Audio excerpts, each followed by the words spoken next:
Maaring madamay ang mga Pilipino na nasa Amerika sa crackdown ng Trump administration sa illegal migrants. Posible ring maapektuhan ng dollar remittances ng bansa. Ang detalye sa agenda report ni Francis Folde. Posibleng lumagapak pa sa higit 60 pesos to a dollar ang exchange rate sa mga susunod na araw. Dahil ito sa tumataas na trade deficit at humihinang foreign remittances sa bansa. Ayon kay Ibon Executive Director Sunny Aprica, base sa datos ng Accounting System on Remittances, nasa 50 to 55% o higit kalahati ng pumapasok na perang padala galing sa abroad ay mula sa Amerika. Without any precision, walang duda, the biggest source of overseas remittances is the US.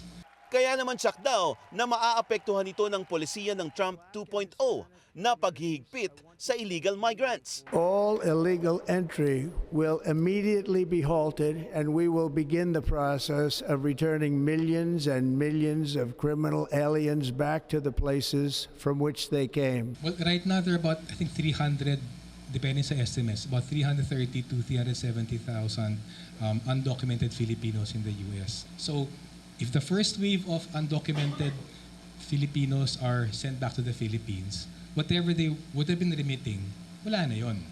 Nauna nang nagbabala sa mga undocumented Pinoy ang Embahada ng Pilipinas sa Amerika na umuwi na bago pa maipatupad ang crackdown policy ni Trump. Bagaman maraming PhilAm ang sumusuporta dito, may banta rin daw ito sa ilan sa kanila o kanilang mga kaanak. Because the second wave is also cracking down making it harder even for legal migrants. Kaya nakatakot yung mga Pilipino na nagsasabi, we support that crackdown kasi naghirap kami to stay in the US, not knowing it's a slippery slope eh. Because if you're cracking down on migrants to protect American jobs, low-hanging fruit, undocumented. But kung yung logic na yan can actually extend to tighter visa requirements for Filipinos and other nationalities. Dahil dito, may malaking posibilidad na hihina ang foreign investment maliban na lang kung may makukuha ang Pilipinas na malaking foreign loan na kayang magpuno sa pagbaba ng foreign remittances. The Philippine government does not have the reserves to protect the peso. It will just get worse if, again, volatile yan, if the Trump administration takes economic policies that actually cause more global volatility. In general, there are much more reasons for the peso to fall below 60 pesos than reasons to believe it will strengthen. Dagdag pa ni Aprica, apektado rin ang ating ekonomiya sa sigalot sa teritoryo sa pagitan ng Pilipinas at China. Ramdam na raw natin ito sa tourism industry, gaya ng decrease sa pagpasok ng Chinese tourists noong 2024 na isa sa mga source ng foreign exchange at humihinang Chinese investments. The Philippines should realize it is in a geopolitical sweet spot. Both the US and China actually have an interest in the Philippines.